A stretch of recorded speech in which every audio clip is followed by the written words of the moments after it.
Hey there, my name is Pravus and welcome back to more Oxygen Not Included with the Super Duper Grouper Base. I'm going to apologize in advance if my commentary is not on par today. Tried recording this yesterday and, my brain did not want to cooperate, so I'm trying this one again. Anyway, in the last video, we had a little bit of a mess that I have since cleaned up. Now we have a full water tank at a comfortable 22 degrees Celsius, and our bristleberry farm is coming along fairly nicely. In fact, we are getting our first harvest right down here. Before we forget, let's go to our consumables and turn off the bristleberries so no one eats them. You might say, what's the point? Well, the answer is because I want to cook it into something a little bit better. The gristleberries give you a little bit more caloric value. I assume because, I don't know, grease and fat or something? Where we get that, I don't even know, but the oils add a little bit. Anyway, let's go ahead and do that. Then they can eat them. And this will be a pretty nice little bonus for us because the pickled meals they have been eating is a -1 grizzly quality. This is a poor quality, but at least it's in the positive. So that should be worth at least a couple of extra morale for all of my people. Not that that's a huge deal, but it is a thing. Speaking of morale and stress, by the way, one little thing I didn't even realize, but it is a factor now. If we take a look at the germ overlay, look at all these little pink things. Germs? No, actually, it's floral scent. It makes people happy. They smell the flowers, and their stress goes down with every cycle a little bit. Kind of cool. So that's going to be a little perk of having the bristleberries. I wasn't even counting on it, but it's cool. So what do we want to accomplish? Great question. I have a couple of things in mind that we need to do, and I'm not sure of the particular order. They probably are going to have to be done hand in hand. One, we need to start working on a coolant system, dig this thing out, and start capturing the cool slush and figure out how we're going to make use of that to cool some stuff down. Either so I can get more water, though I feel very comfortable in water for at least a while, or perhaps more likely, cool down some oxygen that I can start producing using this water and don't release 70-degree stuff into the base. That could be pretty good for me. Two, I would like to start working on some ranching. Ranching specifically with the Drecos, these disturbing little goat, sheep, wall climby thingies. Ugh, I hate them, they disgust me. But these guys are actually kind of useful. The Drecos themselves you can harvest and shear for kind of wool, but really what it is it's reed fibers, the same stuff that you could grow in a farm if you so desire. And that's useful for making things like clothes or maybe making some exosuits and stuff, that kind of stuff. But most importantly, my voice is cracked there, I don't know how that happened, but okay, it's early in the morning. Anyway, most importantly, you can start breeding these things to start producing, at least there's a chance, that they will lay an egg for a glossy Dreco. And that's not the same as a shiny Pokemon, though it looks kind of similar. What it really does is instead of shearing wool, you start shearing plastic. Plastic otherwise would be very difficult for me to make in the early game, especially until I can get some petroleum up and running. But ranching plastic in general is just a pretty good option. It's very low heat, it's very low energy cost, and it gets you plenty of plastic, at least ideally, which I could then use to perhaps build plastic ladders, which increases their ascension speed so they actually move around a bit faster. Or transit tubes if I've got lots of power to go with it, and then I can literally just transport my dupes between the different biomes extra fast. All of that sounds really good to me. It's gonna be great to start that early so we have a lot of long-term plastic to use. So that's something I'd like to do. But first and foremost, in order to make that work, we're gonna need some exosuits. And I think the best thing I can do for now is probably to dig this area out, get access to the really hot steam vent, gather up this reed fiber that we've already got, and see if we can build at least one of those suits. So let's dig this out, grab this, and then wall it off. Okay, now we've got access to all of this. Let's get a sweep command. I want to make sure this is level 9. It can be kind of difficult to get some of your early thimble reed, so starting with this really close by has been nice. It's unfortunate it's in extremely hot 70 degrees Celsius water. And by the way, yes, I have to continue saying Celsius because I have to remind my American brain I'm not working in Fahrenheit. 70 Fahrenheit is comfortable. I like 70 Fahrenheit. 70 Celsius? A little scalding, just a smidge scalding. Anyway, so Bicycle's grabbed one of those. Foxytrot is on her way to get another. Foxytrot, what's your athletics skill? Because you seem to be a little on the slow side, I'm not gonna lie. Athletics is 0. Well, that would be a big part of why. Hopefully you get a little bit slimmer and trimmer and faster as time goes on. Now, you might be wondering, why do we want this thimble reed and so on? The main reason is I'm gonna have to get exosuits at some point. One, so we can operate in extreme conditions like very hot water without having our dupes having a lot of trouble. But two, when we do eventually set up our Dreco farm, we're going to have to set up an atmosphere primarily of hydrogen and ideally carbon dioxide, though you could make it work with some oxygen instead if you wanted to. But if we are going to do mostly hydrogen and carbon dioxide, then in order to get our dupe to actually stay in there long enough to do anything, they're going to need an exosuit. So we need to be able to make some of those, and that's where I'm going to need to have some of these reed fibers. Let's take a look at our research. And we are going to need to research a few techs before I can get those exosuits up and running. Where is that? There it is, hazard protection. So we've already gotten all the way up to the improved ventilation. That's no problem. But we do have to, unfortunately, research artistic expression and then a textile loom and carpeted tiles and stuff. And then we can get to the exosuit forge, will allow us to create these Atmos suits. So let's go ahead and click on this. That's going to keep Alpha busy for at least a while. Okay, we got the hazard protection technology finished. Can't move on to transit tubes until we're ready to move on to the applied sciences, and that's going to be a little while, unfortunately. But let's go ahead and research the ranching tech itself toward the very top, since that's something I know that I'm missing. And we're going to need that at some point. What else are we going to need, actually, now that I think about it? Do we have hydrogen generation? Is that a thing? I don't think we do. We'll want that at some point as well. There it is. Yeah, if I'm going to actually start making use of the electrolyzer, you might as well turn it into a self-contained system, or at least a self-powering system, using the hydrogen that it produces in order to power up the same machines. And actually, I'm a little bit worried about power, because at some point, maybe not this exact second, but at some point, these wires, you can actually see it flashing yellow on occasion here. As more and more power is being drawn, we're gonna pop some circuits at some point. It's not just a matter of generating power, though that is a concern.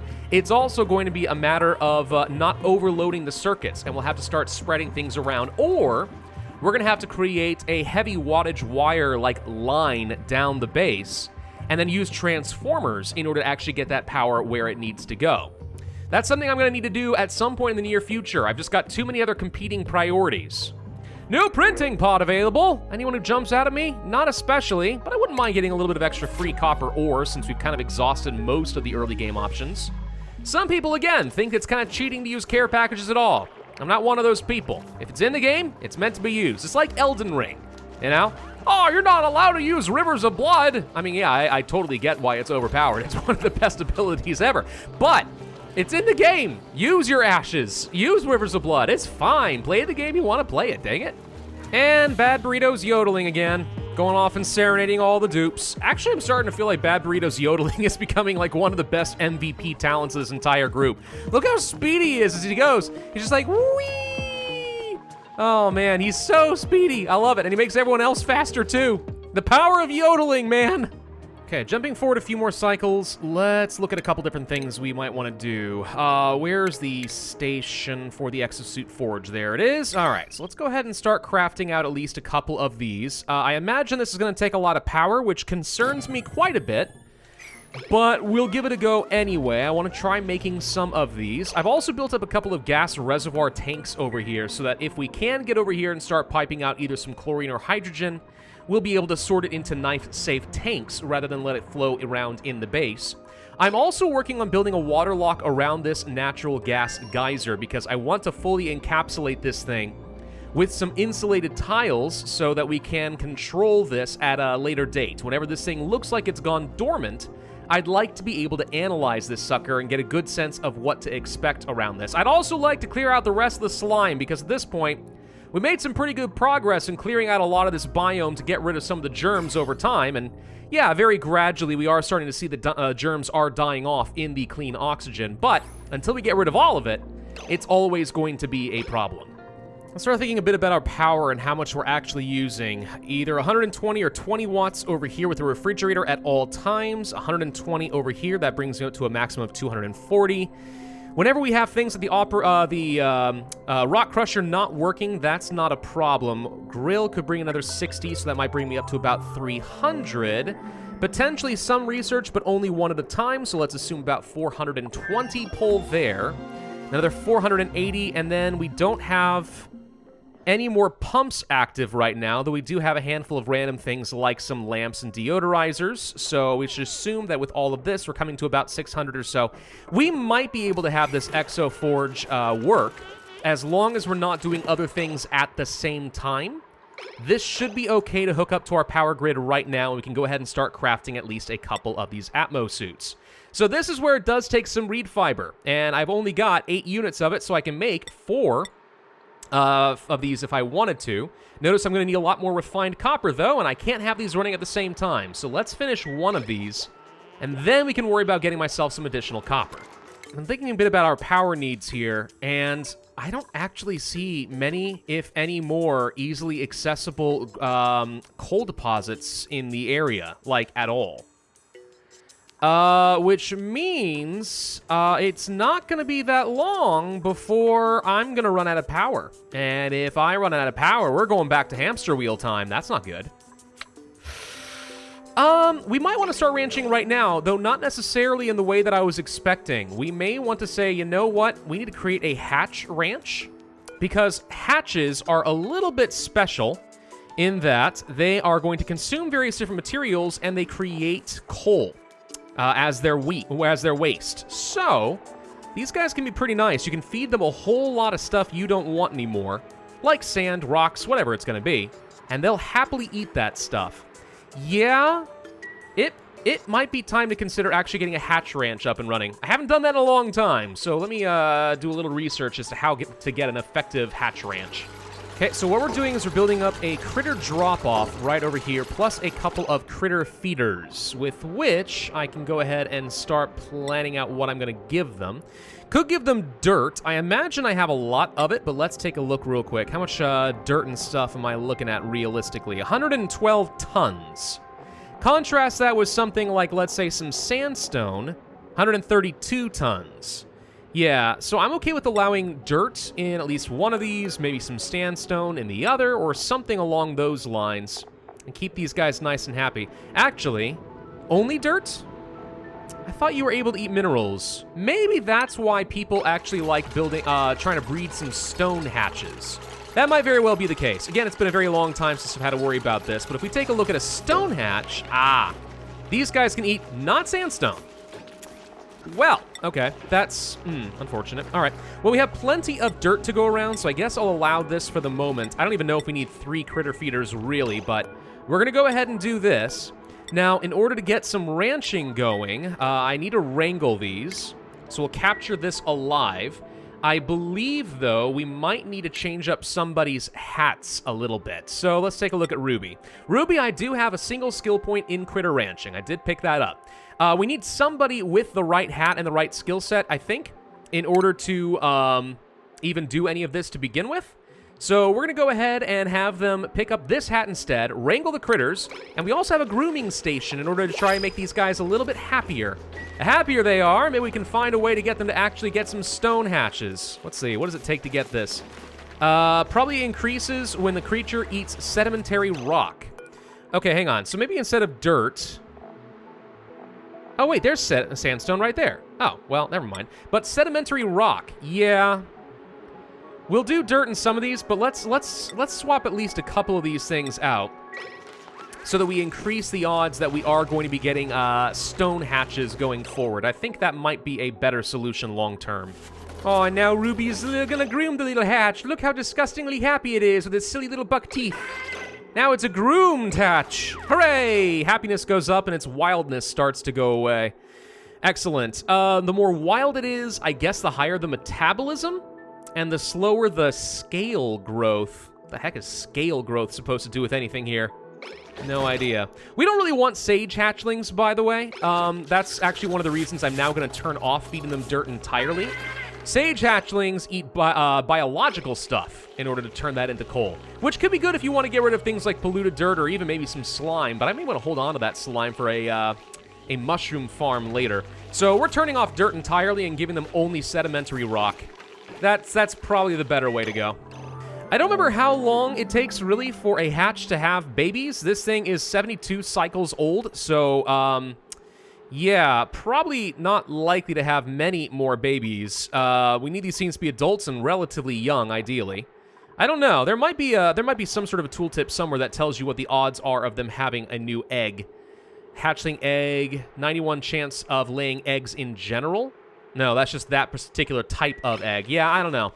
I don't remember how many eggs a single hatch is going to have in its lifetime. That said, I see a couple more hatches, so let's go ahead and grab you. Also, the little baby hatchling. Hey, there we go.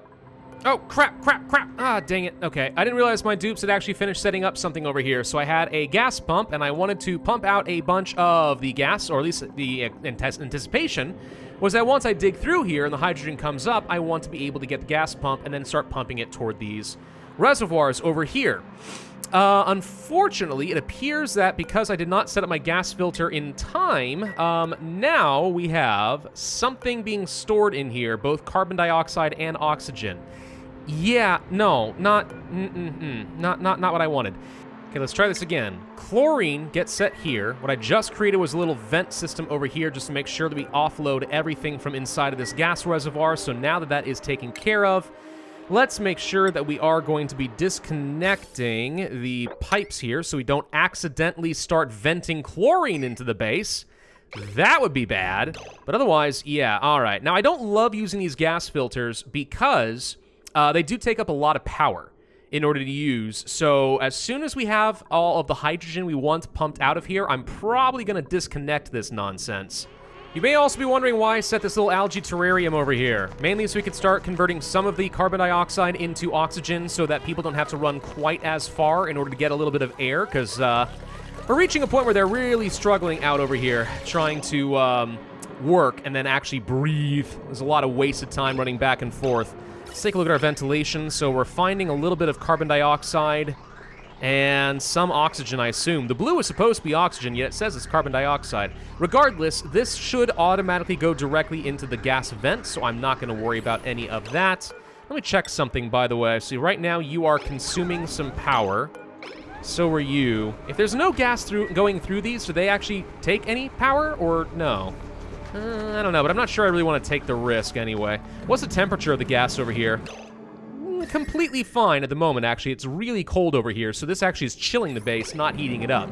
Good. You gotta be very careful about whatever gases and liquids you start pumping up into your base. It might seem great to just go ahead and get as much as you can until you find out that all of a sudden you've been pumping superheated stuff and you regret everything. Okay, hydrogen is now starting to get into the base. Hydrogen being the lowest density element, as well as gases in general, is going to float to the top all the time. So the chlorine should stay down here, but the hydrogen also has very low density, so it's going to clear out pretty quick, and then this place is going to get filled in with chlorine, which obviously people can't breathe, so they're not going to be thrilled about this, but I'm trying to dig down here as fast as I can, get whatever hydrogen deposits we can get out of here, and then we'll shut this stuff off. I don't really care if I get a lot of chlorine gas. Look at them rubbing their poor little eyes. Yeah, it's a little bit of an irritant, I can imagine, walking into some chlorine gas. Same thing with natural gas, by the way, which is one of the reasons I'm not just opening this up to go ahead and just spill around inside of the base. Because even though it would settle at a nice even layer somewhere, it's still not a pleasure to walk through, so why bother if you don't need to? Actually, natural gas. Wait a minute. Power source? Hang on, hadn't even thought about this, but natural gas generator. Hello? Wait a minute. Oh, fossil fuels. I didn't even think about this. Produces carbon dioxide and polluted water. This actually could also be a solution for some of my problems. I didn't even think of that. Okay, so let's take a look at the ventilation, make sure this is all working. Should be nothing but hydrogen for a while, and sure enough, it is getting stored in over here. So already we've got about 16 kilograms of hydrogen. I don't know how much we need for a proper Draco farm. I just know that it's going to be a fair bit. So let's go ahead and just keep storing that. Keep her going. Now, while they're working on all of this and we're extracting all the hydrogen, another thing I might as well do since I'm already over here is start encapsulating the cool slush geyser in some insulated tiles so we will be able to extract all of this when the time comes. Got a little bit of time before I have to worry about it, but I've already got a liquid pup set up. We'll get some more insulated tiles to replace all of this. In fact, I can go ahead and just queue that up now, I suppose. I don't think that's going to hurt me. Well, no. Insulated tiles, as long as they're being placed on existing tiles, don't deconstruct what's already there before then building the insulation. So we're not going to have to worry about our water lock breaking here. But yeah, let's just go ahead and actually build this out. Might as well. And then we'll be able to start setting this up with the liquid pump and dig the rest of this out and let this start doing its thing. Actually, it would be even better is to analyze it if I can. Let's take a look at this gas overlay. There are tiny pockets of hydrogen that I've left behind, but I'm probably not gonna be able to do a lot about that at least for a bit. So this hydrogen could potentially start working its way over here, but once we've got this hydrogen more or less taken care of, that's kind of it. We can try to force the gas down a little bit directly into the pump for the gas pump here, because it's trying to gather gas down here, which is all chlorine. It's not picking it up over here, which is hydrogen, I believe. Oh, no, it is picking up some of it. It's just not perfect.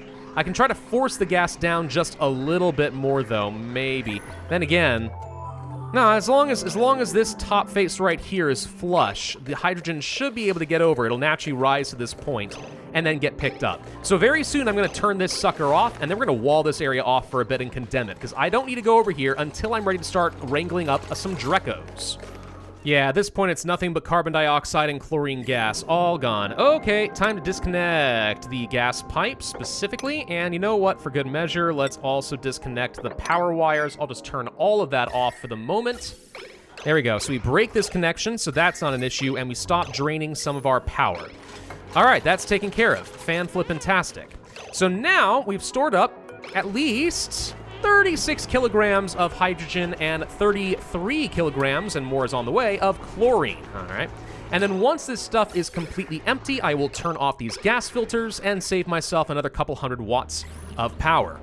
There we go. Okay, so that's going to reduce the current load on this thing by a fair bit, so we're looking a lot better all of a sudden. Okay, now, as far as the cool slush geyser, do we want to go ahead and expose this thing, like, now? Maybe. And actually what I could do, not deconstruct gas rails, sorry, deconstruct right here. What we can do instead is place an insulated tile like this, so if it does start to immediately erupt, we have a small window of opportunity to close this thing up before it's going to be an issue. Otherwise, if we leave this down here, it could start spilling down immediately, and we're not going to want that. What I'm trying to think through is whether or not I want to have some sort of an automation sensor in here to control the liquid pipe, maybe so that it only pipes if there's a certain amount of water on the grounds, or something else if we need it elsewhere. For example, up over this direction. Maybe we're gonna wish that we turn on this thing whenever the temperature of, let's say, the water here gets too hot, therefore start running a coolant system, otherwise leave it alone. Maybe that's what we want to do. I'm not sure. Oh, we got our first hatchling egg hatched over here. Excellent. It's not stone hatch. But I mean, hey, it's more hatches. And remember, we want to get ourselves up to about 8 or 9 in order to produce enough coal just to keep this going. So all we've been doing so far with the 5 hatches I've got, slowing the loss of coal, slowing this down just a smidge. That's good. By the way, we're getting pretty full on polluted water, and if I don't find a good use for this soon, we're going to actually start overflowing, which would be kind of gross for a number of obvious reasons. I'm actually reworking this slightly and replacing all the insulated tiles with igneous rock, just because since thermal management is one of the big reasons we want this cool slush geyser, we might as well use the best quality insulated tiles I have access to at the moment. I mean, shy of abyssalite, which I do think I have somewhere. What about ceramic rock, by the way? Insulator material. Heat transfer slowly because of low thermal conductivity. Yeah, ceramic is one of the best thermal insulators in the game, I believe. Obsidian is terrible. We don't want that. Mafic rock won't do me a lot of good either. Neither would sedimentary rock. Yeah, those are too thermally reactive. Good for radiant pipes, maybe, but that's about it if you don't want to use metal. Yeah, no, we don't want that. So igneous rock is kind of the best option if I don't want to start using up ceramic. But to use ceramic, I mean, we're going to need, like, a whole bunch of coal. And I don't want to use up my coal for reasons we've already established.